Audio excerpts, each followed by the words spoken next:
وسيئات أعمالنا من يهده الله فلا مضل له ومن يضلله فلا هادي له ونشهد أن سيدنا ومرشدنا ومولانا محمدا عبده ورسوله أما بعد فأعوذ بالله من الشيطان الرجيم بسم الله الرحمن الرحيم والذين جاهدوا فينا لنهدينهم سبلنا وإن الله لمع المحسنين وقال الله تبارك وتعالى في مقام آخر ويرفع الله الذين آمنوا منكم والذين أوتوا العلم درجات والله بما تعملون خبير صدق الله العظيم وقال النبي صلى الله تعالى عليه وسلم طلب العلم فريضة على كل مسلم أو كما قال النبي صلى الله تعالى عليه وسلم خشت اول چونہت معمار گنج خشت اول چونہت معمار گنج تا سریا می روت دیوار گنج۔ میرے انتہائی واجب الاحترام بزرگوں، دوستوں، عزیز ساتھیوں، قرآن مقدس کی دو آیات اور سرور کائنات فخر موجودات احمد مجتبیٰ حضرت محمد مصطفیٰ صلی اللہ علیہ وسلم کی ایک حدیث اس وقت آپ حضرات کے سامنے پڑھی ہے، تلاوت کی ہے۔ سب سے پہلے اللہ رب العزت کی بارگاہ میں دعا کرتا ہوں الہ العالمین مجھے صحیح عرض کرنے کی اور ہم سب کو ان باتوں کو صحیح طریقے سے سننے کی اور عمل کرنے کی توفیق عطا فرمائے۔ میرے عزیز بزرگوں، دوستوں، قرآن پاک کی جو آیت میں نے پڑھی ہے اس کا ترجمہ ہے والذین جاہدوا فینا، وہ لوگ جو ہمارے راستے میں محنت، مشقت، تکلیف، مجاہدہ کرتے ہیں، یعنی ہم تک پہنچنے کی کوشش کرتے ہیں۔ والذین جاہدوا فینا، وہ لوگ جو دین کے حصول کے لیے، دین کی طلب کے لیے جد و جہد کرتے ہیں، کوششیں کرتے ہیں۔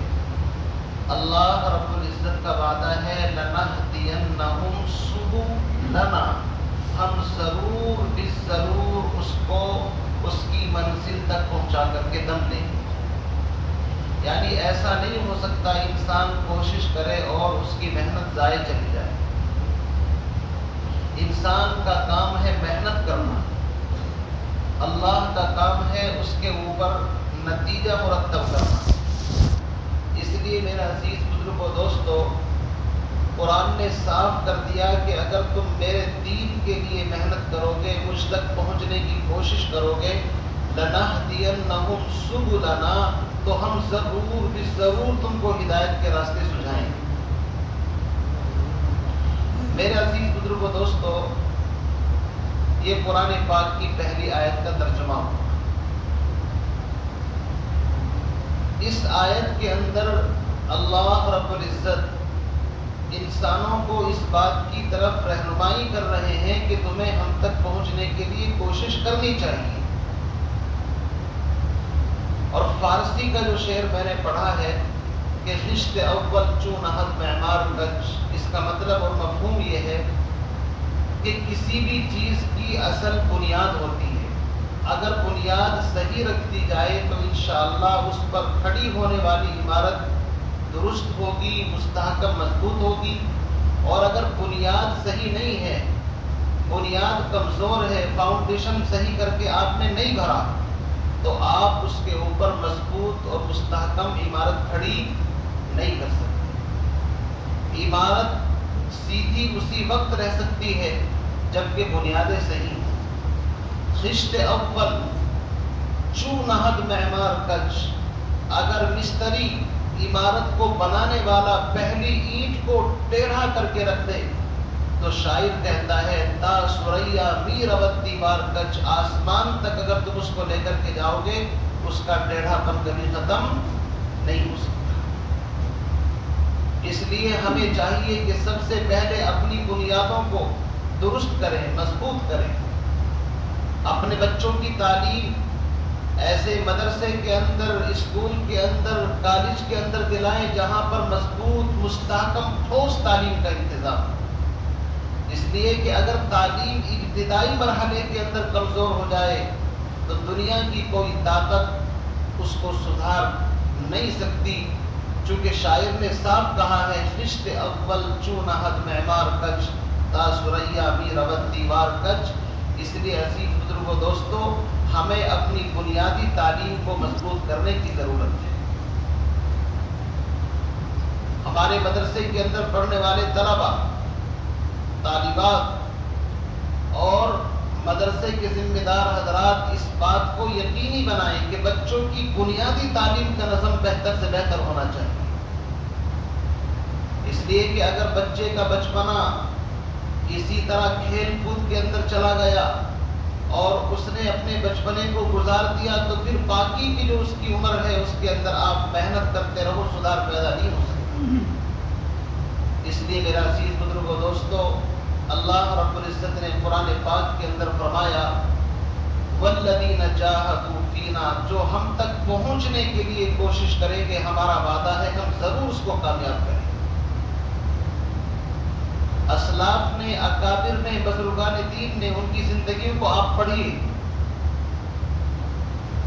اتنا عظیم انسان ہے حضرت شیخ عبد القادر جیلانی بغدادی کا نام آپ نے سنا ہوگا۔ میرے عزیز بزرگوں دوستو، یتیمی کی حالت کے اندر زندگی گزارنے والا ایک بچہ دین سیکھنے کے لیے اپنے وطن کو چھوڑتا ہے، اور یاد رکھیے دین کے لیے قربانی شرط ہے، مجاہدہ اسی چیز کا نام ہے۔ والذین جاہدوا کا مطلب یہی ہے کہ دین سیکھنے کے لیے عیش آرام چھوڑنا پڑے گا، گھر بھی چھوڑنا پڑے گا، شہر بھی چھوڑنا پڑے گا، اور ہو سکتا ہے ملک بھی چھوڑنا پڑے، صوبہ چھوڑنا پڑے دین سیکھنے کے لیے۔ جن لوگوں نے دین سیکھنے کے لیے اپنے گھر کو چھوڑا ہے، اللہ رب العزت نے ان کو علم کا آفتاب اور مہتاب بنایا ہے۔ شیخ عبد القادر جیلانی رحمۃ اللہ علیہ اپنے وطن سے نکلے، بچپنا ہے، ماں نے اپنی جمع پونجی اپنے بچے کے حوالے کر دی۔ اس زمانے کے اندر آپ سب جانتے ہیں پیدل سفر ہوتے تھے، قافلوں کی شکل میں سفر ہوتے تھے، اور طالب علم کے لیے مدرسے میں کوئی فیسلٹی اس زمانے کے اندر نہیں ہوتی تھی۔ یاد رکھیے اس زمانے کے اندر اپنا جان، اپنا مال، اپنا بوریا بستر، کھانے کا انتظام خود، پینے کا انتظام خود، صرف دین سکھا کر کے ٹھہرنا کہاں ہے اس کی کوئی ذمہ داری نہیں۔ تو اس زمانے کے اندر سرائے وغیرہ ہوتی تھی، لوگ وہاں پر ٹھہرا کرتے تھے۔ میں اس واقعے کو لمبا کرنا نہیں چاہتا، اشارتاً بتانا چاہتا ہوں عبد القادر جیلانی رحمۃ اللہ علیہ ویسے ہی عبد القادر نہیں بن گئے، بلکہ مضبوط فاؤنڈیشن بھرا تھا ان کی ماں نے چلتے ہوئے اپنے بچے کو نصیحت کی، بیٹا یہ پیسہ ہے، میں اس کو چھپا کر کے تمہارے اس صدری کے اندر اور جو تم نے پہن رکھا ہے لباس اس کے اندر سی دیتی ہوں، ضرورت پڑے تو کتاب خرید لینا، کاغذ قلم خرید لینا اور اپنے اخراجات اٹھا لینا۔ یتیم بچہ، ماں سر کے اوپر ہاتھ رکھ کر کے اس کو رخصت کر رہی ہے اور چلتے چلتے نصیحت کرتی ہے، بیٹا یاد رکھنا زندگی کے اندر کبھی جھوٹ نہیں ہوتا۔ بس اس بچے نے اپنی ماں کی نصیحت کو اپنے دل کے اندر بٹھا لیا۔ یہ قافلہ ابھی اپنی منزل کی طرف چل رہا ہے، شہر سے، گاؤں سے باہر نکلا، اس زمانے کے مطابق ڈاکوؤں نے حملہ کیا، پورے قافلے کو لوٹ لیا۔ یہ چھوٹا سا بچہ بھی قافلے کے اندر ہے، ایک ڈاکو کی نظر پڑتی ہے اس بچے کے اوپر اور اس کے قریب آ کر کے پوچھتا ہے کہ تیرے پاس بھی کچھ ہے؟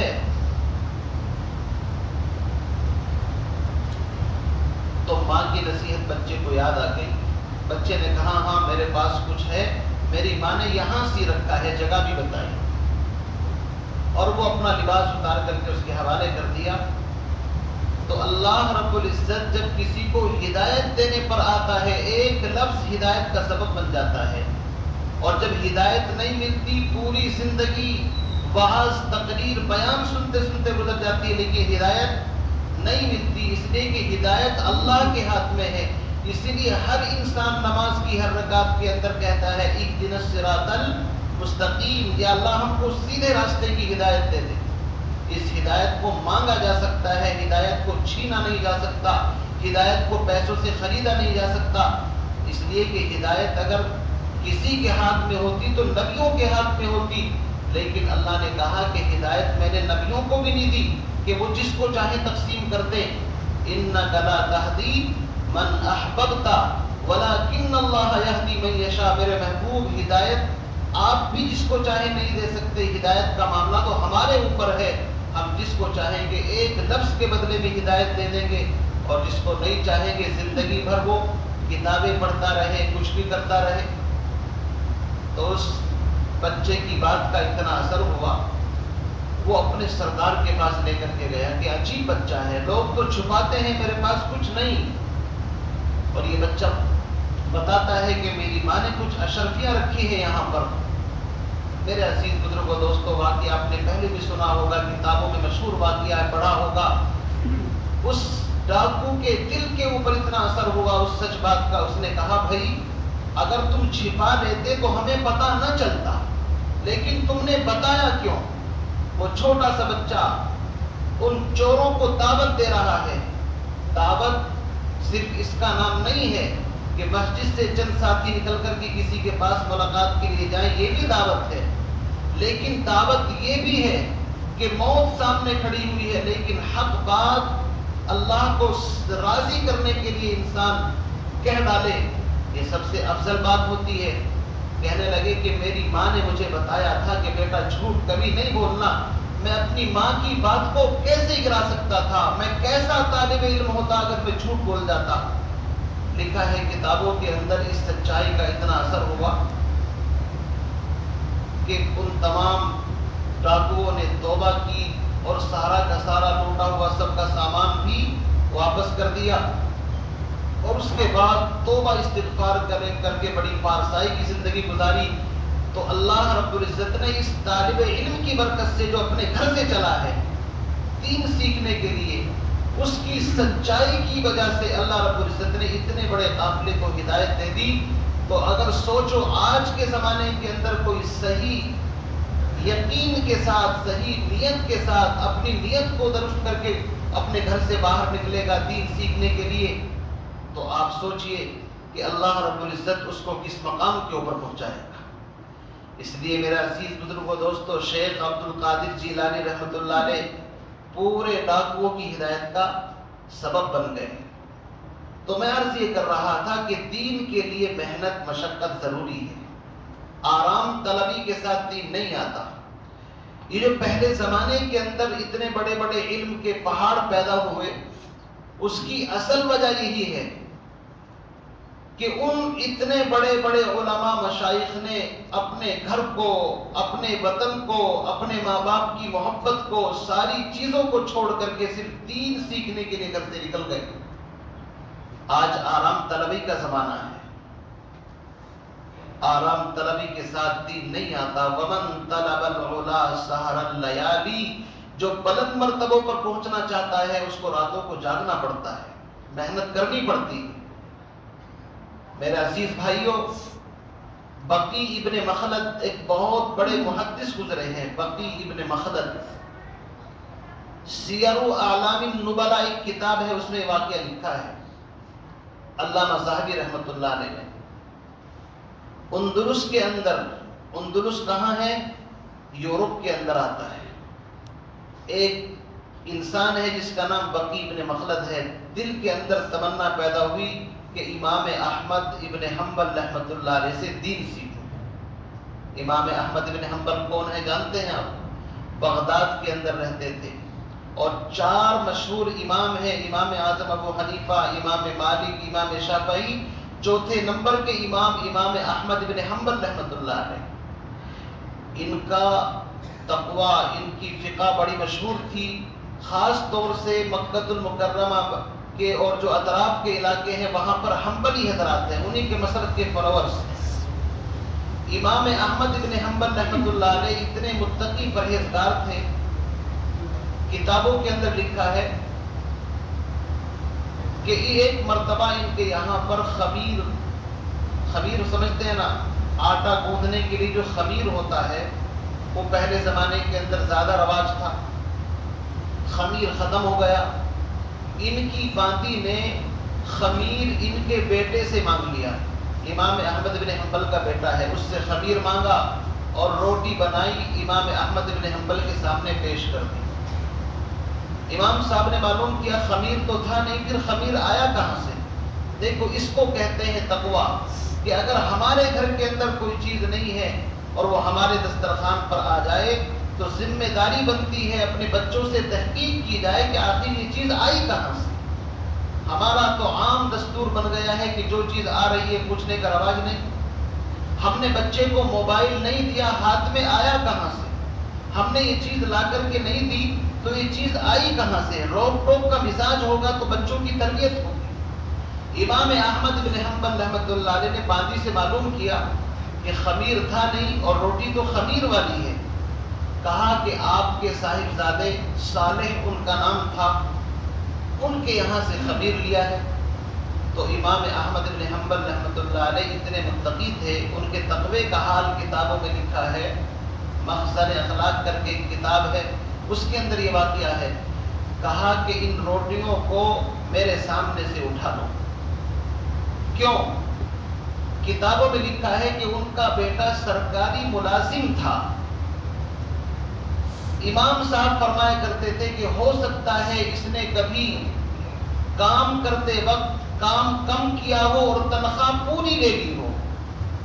سمجھ رہے ہیں آپ بات؟ ہمارے ہاں تو اس کام کو نہیں سمجھتے۔ اگر ڈیوٹی 8 گھنٹے کی اور 7 گھنٹے مسلسل آپ کام کر رہے ہو تو آپ اپنی آمدنی کو مشتبہ اور مشکوک بنا رہے ہو، 1 گھنٹہ آپ ڈنڈی مار رہے ہیں۔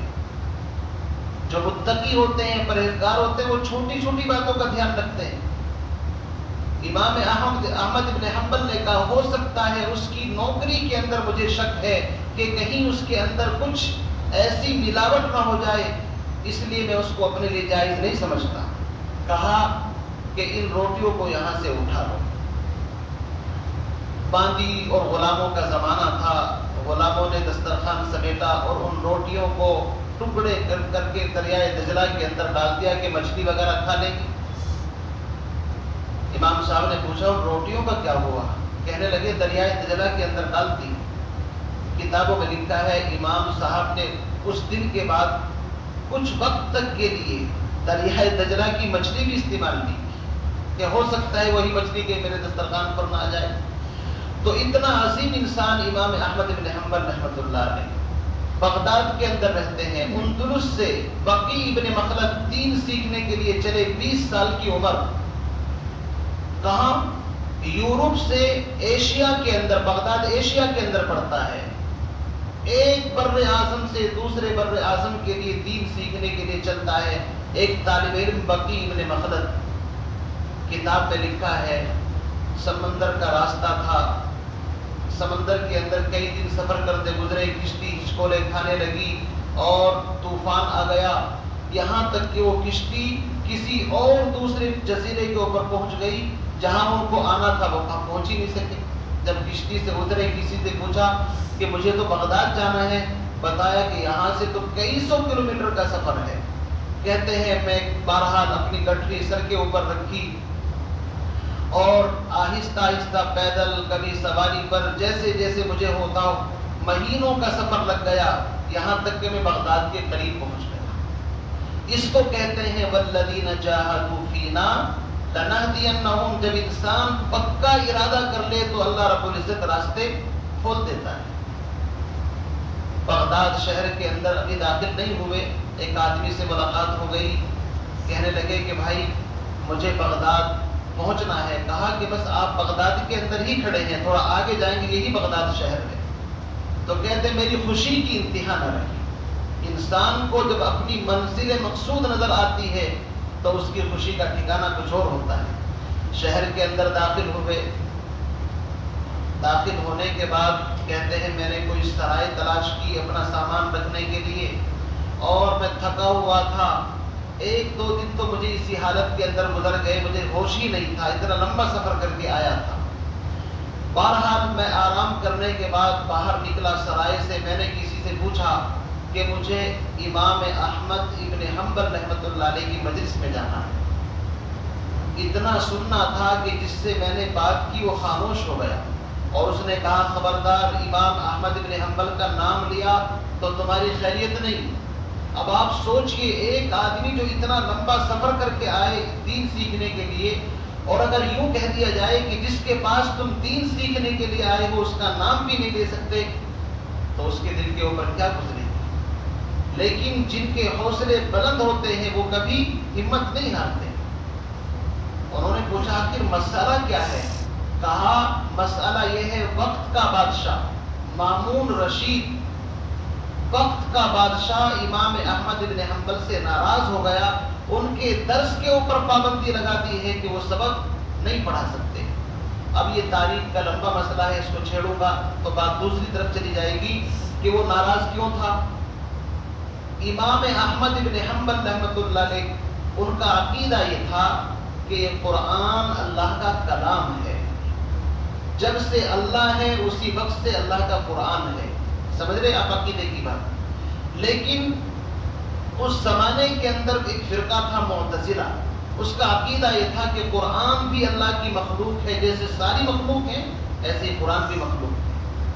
اب اس میں زمین آسمان کا فرق ہے. مخلوق تو فنا ہو جائے گی, ختم ہو جائے گی, لیکن اہل سنت والجماعت کا عقیدہ یہ ہے کہ قرآن لوح محفوظ میں جیسا تھا ایسا ہی اللہ کے نبی پر نازل ہوا اور قیامت تک ایسا ہی رہے گا.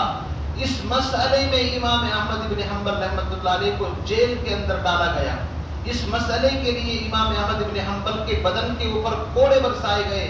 کتابوں میں لکھا ہے اگر ہاتھی کے اوپر کوڑے پڑتے تو ہاتھی بھی بل بلا اٹھتا, لیکن وقت کا امام اپنے عقیدے کے اوپر ڈٹ گیا, جم گیا. اس لیے کہ صحیح عقیدے پر جم جانا یہ کوئی معمولی بات نہیں. اللہ نے قرآن میں فرمایا ان الذين قالوا ربنا الله ثم استقاموا تتنزل عليهم الملائکہ. وہ لوگ جنہوں نے یوں کہا ہمارا رب اللہ ہے, پھر اپنے عقیدے پر جم گئے, باطل طاقتوں کے سامنے گھٹنے نہیں ٹیکے. اللہ فرماتا ہے ایسے لوگوں کی موت کے وقت آسمانوں سے رحمتوں کے فرشتے اتر کر کے ان کا استقبال کرتے ہیں اور کہتے ہیں اللہ تخافوا ولا تحزنوا, تمہیں ٹینشن لینے کی ضرورت نہیں, تمہیں خوف کرنے کی ضرورت نہیں. وَأَبْشِرُوا بِالْجَنَّةِ الَّتِي كُنْتُمْ تُوعَدُونَ, تمہیں اس جنت کی بشارت دی جاتی ہے جس کا تم سے وعدہ کیا جاتا تھا. بہرحال دین کے اوپر ڈٹ جانا یہ کوئی معمولی بات نہیں ہے. امام احمد بن حنبل نے جیل کاٹی, کوڑے برداشت کیے, لیکن اپنے عقیدے سے ٹس سے مس نہیں. مامون وہ معتزلہ کے بہکائے کے اندر آ گیا تو مامون رشید نے پابندی لگا دی درس کے اوپر آپ سبق نہیں پڑھا سکتے, نظر بند کر دیا ان کو مکان کے اندر. اب یہ طالب علم کہاں سے آیا ہے؟ اندلس سے سفر کر کے آیا ہے, اسپین. کہاں؟ یورپ سے. اتنا طویل سفر کرنے کے بعد اس کو معلوم ہوا کہ پابندی ہے ان کے درس کے اوپر. تو انہوں نے پوچھا کہ بھائی کسی اور مسجد کے اندر درس کو وغیرہ ہوتا ہو؟ بتایا کہ ہاں فلاں مسجد ہے جامع مسجد, وہاں پر یحییٰ ابن معین ایک محدث ہے, وہ حدیث پڑھاتے ہیں. ان کے اندر طلب تھی, یہ درس کے اندر جا کر کے شریک ہو گئے. یحییٰ ابن معین امام جرح و تعدیل تھے. جرح تعدیل ایک فن ہے حدیث کے اندر کہ حدیث کی جو یہ سند ہے فلاں نے فلاں سے بیان کی, اس نے اس سے بیان کی, ان کے حال احوال پر نظر رکھنے والے کو جرح و تعدیل کہتے ہیں. وہاں پر انہوں نے کھڑے ہو کر کے سوال کیا امام احمد بن حنبل رحمۃ اللہ علیہ کے بارے میں کہ پوچھو تو صحیح یہ کیا کہتے ہیں. جیسے ہی اس نئے طالب علم نے کھڑے ہو کر کے مجمع کے اندر سے سوال کیا یحییٰ ابن معین سے کہ امام احمد بن حنبل کے بارے میں آپ کیا کہتے ہیں, تو سارا مجمع سناٹا ایک دم طاری ہو گیا, چونکہ ان کے تو پابندی تھی ان کا نام لینے پر. تو سب کے سب خاموش ہو گئے. بھائی بڑا عجیب سوال کر لیا مجلس کے اندر. یحییٰ ابن معین عالم دین تھے، اور عالم کا کام یہ ہوتا ہے لا یخافون لومۃ لائم، وہ کسی ملامت کی پرواہ نہیں کرتے۔ تھوڑی دیر کے لیے سر جھکایا اور سر جھکانے کے بعد کہا کہ تم امام احمد بن حنبل کے بارے میں پوچھتے ہو؟ رو پڑے، خدا کی قسم، ہوا امام المسلمین، وہ تو مسلمانوں کے امام ہیں، اتنے عظیم آدمی کے بارے میں تم سوال کرتے ہو؟ بس کہتے ہیں اتنا سننا تھا، میرے اندر جو آگ بھڑک رہی تھی وہ اور زیادہ بھڑک اٹھی کہ اب تو ضرور سیکھنا ہے اس سے مجھے یہ۔ لیکن بادشاہ وقت ناراض ہے، پابندی ہے دین، کیسے سیکھوں؟ تو میرے عزیز بزرگوں دوستو، جب انسان اللہ سے دعائیں کرتا ہے، انسان کسی راستے پر چلتا ہے، اللہ اس کے راستے کو آسان کر دیتا ہے۔ وَالَّذِينَ جَاهَدُوا فِينَا لَنَهْدِيَنَّهُمْ سُبُلَنَا، اللہ نے قرآن میں ویسے ہی فرمایا، تم آؤ تو حدیث میں آیا جو بندہ ایک بالشت میری طرف آتا ہے میں ایک ہاتھ اس کی طرف چلتا ہوں، اور جو ایک ہاتھ میری طرف آتا ہے اللہ کا وعدہ کیا ہے، میں دوڑ کر کے اس کی طرف چلتا ہوں۔ اپنے وطن کو چھوڑ کر کے آئے، ان کے ذہن کے اندر ایک پلاننگ آئی، انہوں نے لوگوں سے کہا یار کم سے کم مجھے وقت کے امام کا مکان تو بتا دو، کس محلے کے اندر رہتے ہیں؟ لوگوں نے کہا پولیس کا پہرا ہے، گشت پر پولیس رہتی ہے، اگر جائیں گے تو ہم کو بھی جیل ہو جائے گی۔ ایک کام کر سکتے ہیں، رات کو جب تہجد کا وقت ہوگا، امام تہجد پڑھیں گے، پولیس والے سو جائیں گے، ہم راستہ گزرتے ہوئے جائیں گے، رکیں گے نہیں، اشارہ کر دیں گے کہ یہ مکان ہے، بس آپ سمجھ لینا۔ تو بقی بن مخلد نے کہا مجھے یہی تو چاہیے، اور کیا چاہیے؟ کتابوں میں لکھا ہے یہ 20 سال کا نوجوان رات کے وقت میں مکان کا پتہ معلوم کر لیتا ہے، اور جب صبح ہوتی ہے تو اس کے دماغ کے اندر دین سیکھنے کا ایک جذبہ تھا، تڑپ تھی، امنگ تھی، اس نے ایک پلان بنایا اور اپنا جو لباس تھا وہ اتار کر کے کسی غریب مسکین کو دے دیا، اور ایک پھٹا پرانا لباس اپنے جسم کے اوپر ڈالا، ایسی حالت بنا لی جیسے بھکاری بھیک مانگنے والوں کی حالت ہوتی ہے، اور اپنا ایک کپڑا اپنی ٹانگ کے اوپر باندھ لیا، اور ہلکا سا یہ محسوس کیا گویا کہ ٹانگ کے اندر کوئی تکلیف ہے، کوئی درد ہے۔ میرے عزیز بزرگوں دوستو، اس زمانے کے اندر